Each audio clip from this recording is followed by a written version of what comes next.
Here is his family. Take a look at this. What they don't want to talk to you about is this was in the car. His wife, his 2 young children, and another young child.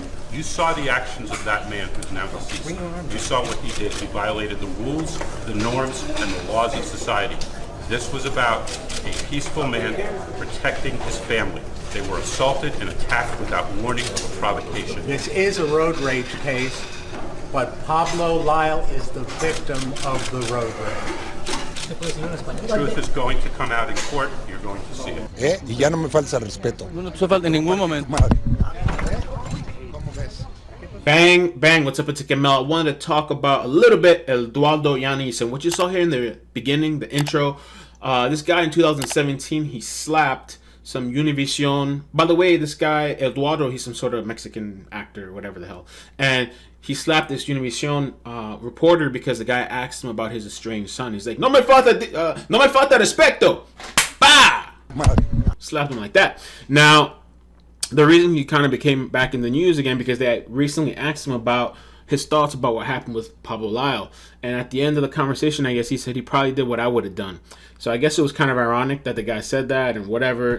Doesn't even have anything to do. Does it even matter? No, but I thought the slap was pretty amazing. Now, what I want to do is I want to go over the video again. I noticed some different things, and I also found out some details from people commenting that there were children in the car. So we're just going to take a little closer look at the video. You're not going to see me on the screen right now. I just want to keep it as clear as possible. All right, so these are the 2 cars. The red is where Pablo and his brother-in-law is in the car. The brother-in-law is the driver. The blue car, whatever that color that is behind, is where the elder guy Hernandez is in, right? So we definitely established that Hernandez is the first aggressor, right? He goes up, walks up, and he looks like he's looking, looks like he maybe banged on the window. What's here kind of in question, to me it almost looks, if you check out right here where I'm pulling, he looks like he opened the door here. Like, I don't know if the brother-in-law started to open, but this guy, you can see here, he clearly pulls the door open. Now, I know some people aren't familiar with Stand Your Ground in Florida, but Stand Your Ground doesn't just apply for homes. I had to explain that to some people. It also applies for your vehicle. If somebody comes to your vehicle, tries to take you out, you're allowed to defend yourself with non-lethal force or lethal force. And there's also a part in the Florida Stand Your Ground where it specifically states, and it varies from state to state, person is justified in using deadly force and does not have a duty to retreat if he or she reasonably believes that such force is necessary to prevent imminent commission of forcible felony or to prevent imminent death or great bodily harm to him or herself or another. So he's clearly aggressor, right? They get into it. Now the crazy part here is that the car is starting to roll forward. Okay, this is one of the craziest things, and I already explained now. Somebody told me they were kids, and I also looked it up on a news article. So the car is rolling here, okay? The first important thing that should be in any of these men's mind is the children in the car. They're saying allegedly there's children in there. Why did Pablo, this is one of the problems I have with Pablo, how could you leave a car rolling into the intersection with children in there to go after this guy? Okay, and the guy, his back is not turned. One of the other things, if you take a close look, oh no, actually, you know what? His back is turned. I'm sorry. You're right. Whoever commented, his back is turned, but he's looking behind. Back is turned, walking away, but he's looking behind. He starts to turn around. He actually turned around. He knows the punch is coming, and he takes the punch. He kind of tries to do a defensive move and block it, and he knocks him out.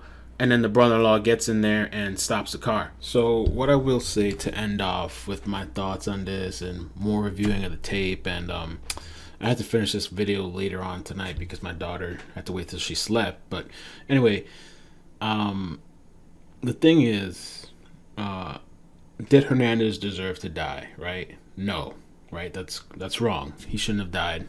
It's too bad that he died. But the other question that I asked myself is, did he deserve to get punched? Yes, he did. Totally. And I know a lot of people are going to disagree with me on that. I feel like this does fall under self-defense. There's a couple of questionable things, like leaving the car to roll down with kids inside. I wonder if they could charge one of those people for that. Or, I mean, the guy Hernandez caused this chaotic situation. Maybe these guys, for something like that to really happen, maybe these guys were really fearing for their lives and they weren't thinking clearly. The other thing that I mentioned is that you don't have to retreat. A lot of people brought that up too. Oh, he turned around, he started walking away. You're in fear for your life. Somebody came attacked you. You don't have to retreat.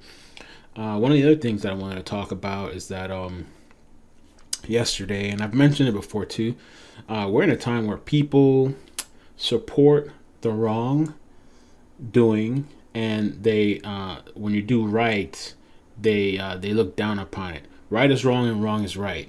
And what I mean by that is that, you know, nobody talks about Hernandez running out there like a maniac to the person's car because he got caught off banging on the window, opening a door. Somehow people think this is acceptable, I guess, and you can behave like this in society and that there isn't going to be any consequences.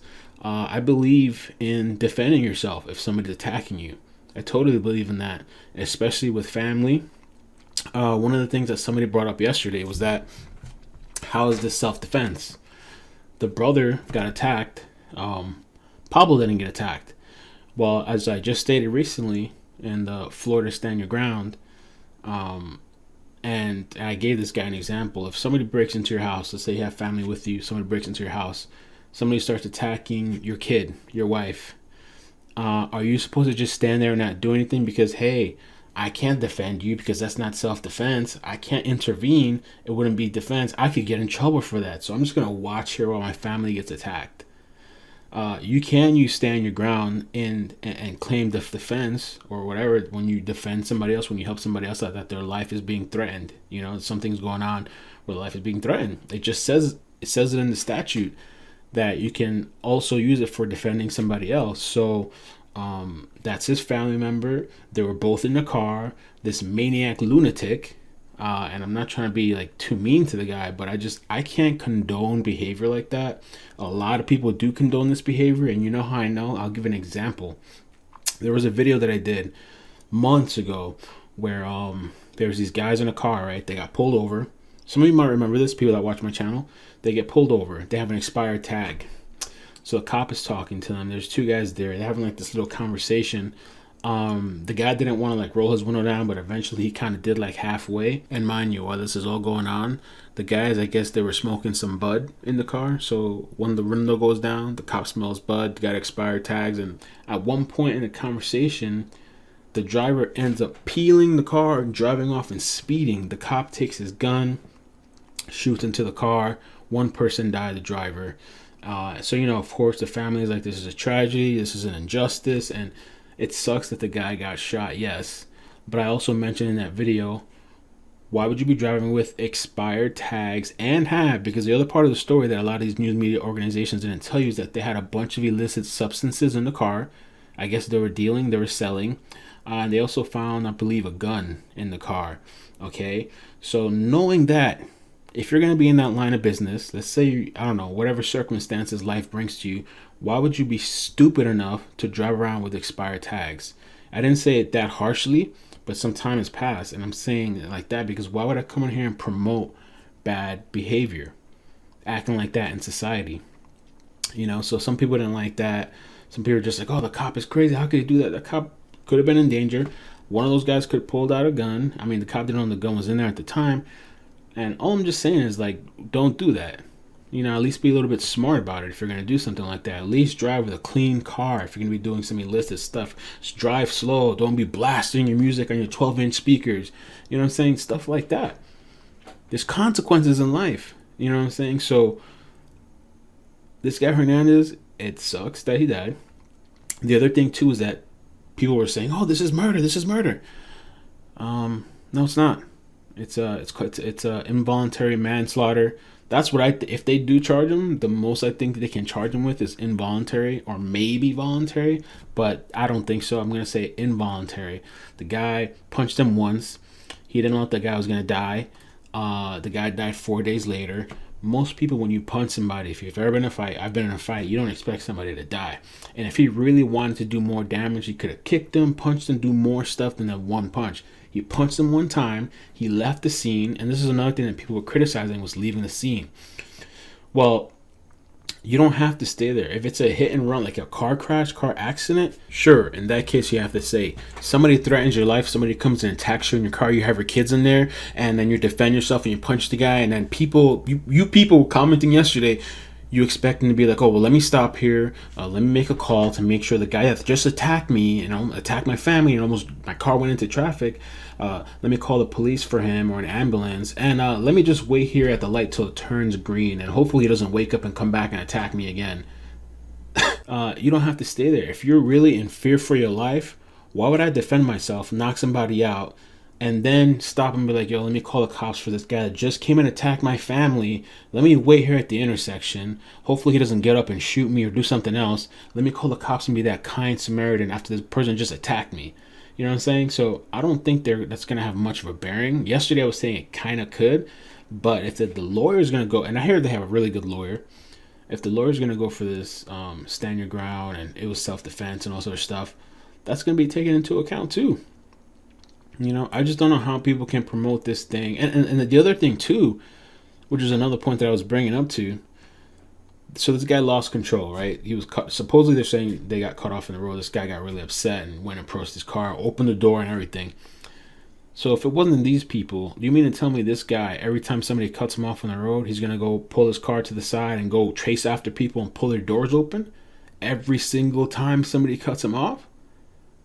You don't think this would have happened eventually? One of the other examples that I brought up, if it wasn't for this man's unfortunate death, right, when he got punched and maybe he hit the floor, maybe his head hit something, if this was just a punch, I was going to say that's not so bad. The problem was that he passed away, so that, you know, there's nothing worse than that.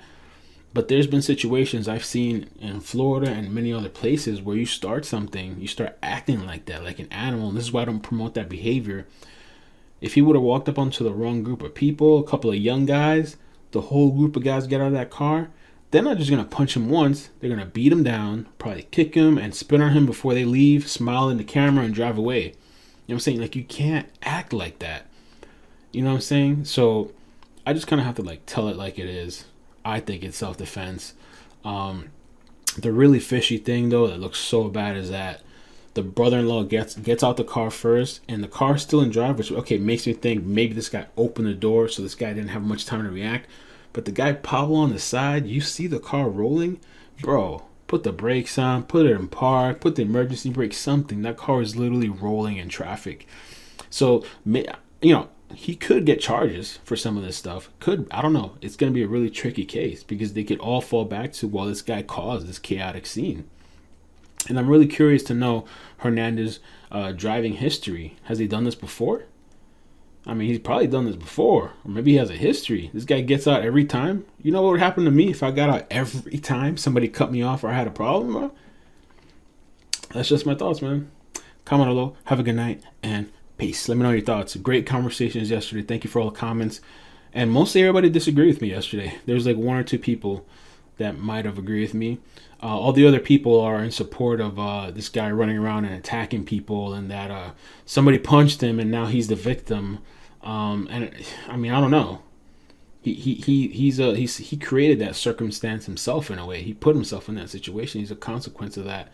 You know, like if this guy Pablo was intentionally trying to kill him, you know, that would be something else. But it wasn't even intentional. To me, this is an accident. This is definitely an accident, and he was defending himself. But let me know, guys. Comment down below. Peace. I see potential subscribers. Subscribe for more. This is the mother info.